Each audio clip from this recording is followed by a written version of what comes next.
Good morning, students. In this chapter, we will study about Pandit Ravi Shankar. So, the name of the chapter is lesson number 2, A New Life in Paris. So, here Pandit Ravi Shankar describes how he lived in Paris. When he was very small, he went to Paris with his brother. And what type of life was there in being in Paris? How was it different from the life in India, and how he lived there? And also he describes about his whole journey when he became the student or the disciple of uh, Alauddin Khan, when he met Rabindranath Tagore, and all about the Bengali writers, how he was influenced by all of them.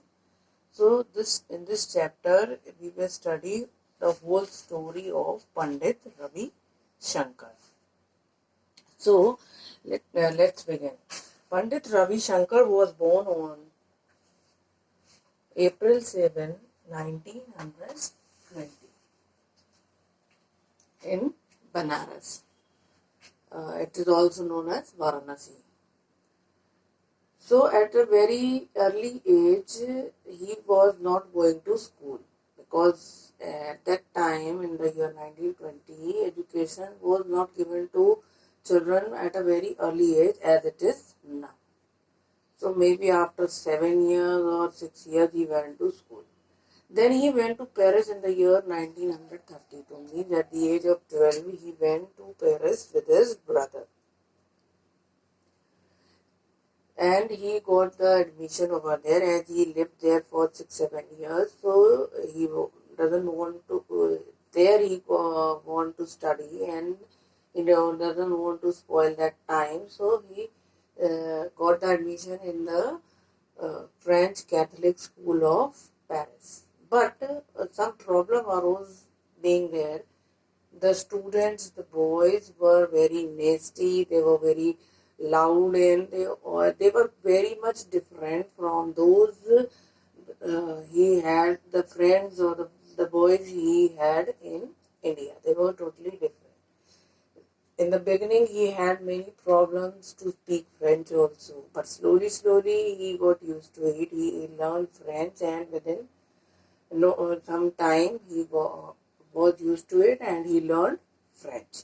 But the problem was not the French speaking, the problem was the boys, as they were very much irritating. They were quite bigger than he was at that time, and their behavior was also a bit different.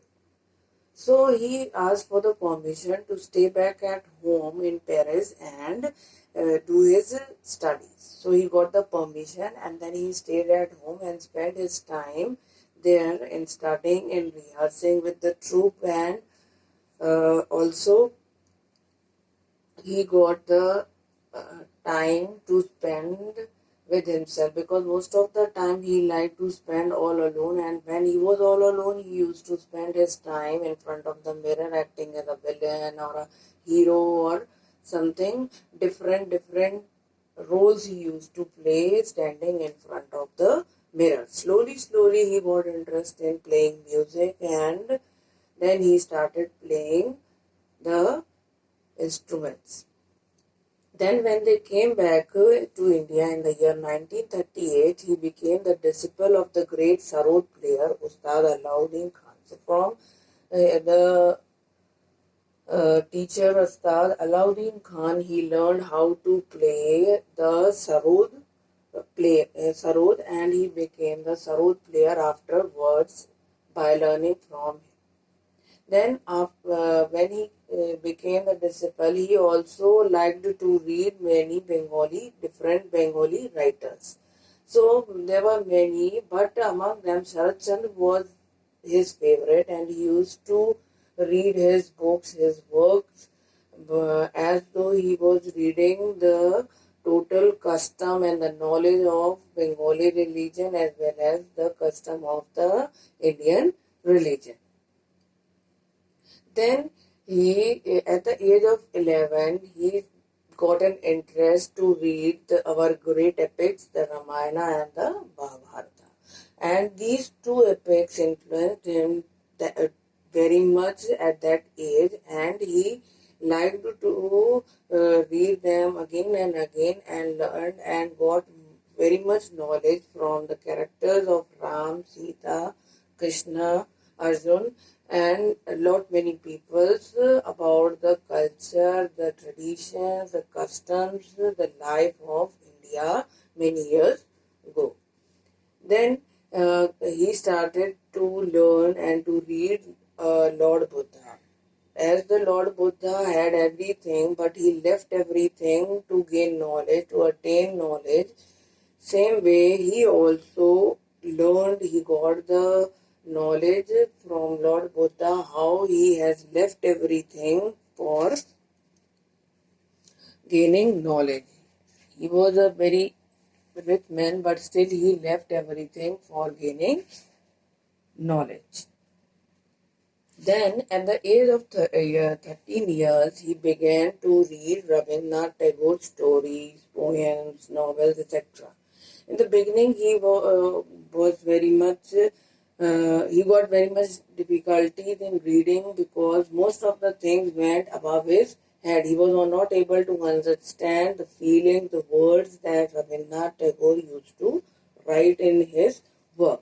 But slowly, when he began to read it again and again, he got interested in it and he understood the meaning, the feelings behind his writing. Then, uh, after some time with the troop and with his brother and all, they went to Shanti Niketan, and for the first time they met Rabindranath Tagore. So the first look of Rabindranath Tagore was quite attractive to him, as he says that he looked like a king, he was looking like a majestic lion. He has used so many similes to describe Rabindranath Tagore in his first look when he first met Rabindranath Tagore. And Shanti Niketan is a teaching place, is a college that was opened by Rabindranath Tagore. At that time in Shanti Niketan, people used to study in the open environment as the people used to study in the ashrams in the earlier time, at the time of Mahabharata and Ramayana. And he also said that when he first looked at him, his eyes were very much bright, and there was a big shine in Rabindranath Tagore's eyes that were saying something to him.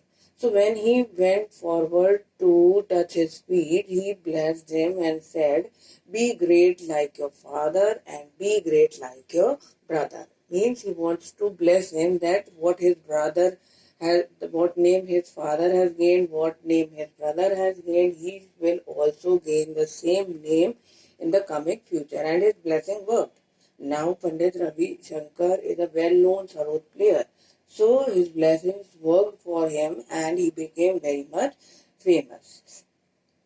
And he also says that Tagore's readings takes a lifetime to understand. Means if you will give your whole life to reading Rabindranath Tagore, then also it will be a less time for reading him, for understanding his work, because there is too much in his work. There are so many different things he has given in through his work to understand. So this is all in the chapter Pandit Ravi Shankar, A New Life in Paris. In the next chapter, it is about his Ustad, it is about his teacher, Ustad Alauddin Khan. So this is all about Pandit Ravi Shankar, how he went to Paris, how he came back to India, how he got the knowledge from Rabindranath Tagore, and how slowly he became the sarod player and a famous sarod player. He has gained a lot of name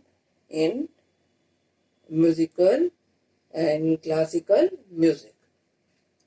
So this is about the chapter. Have a nice day.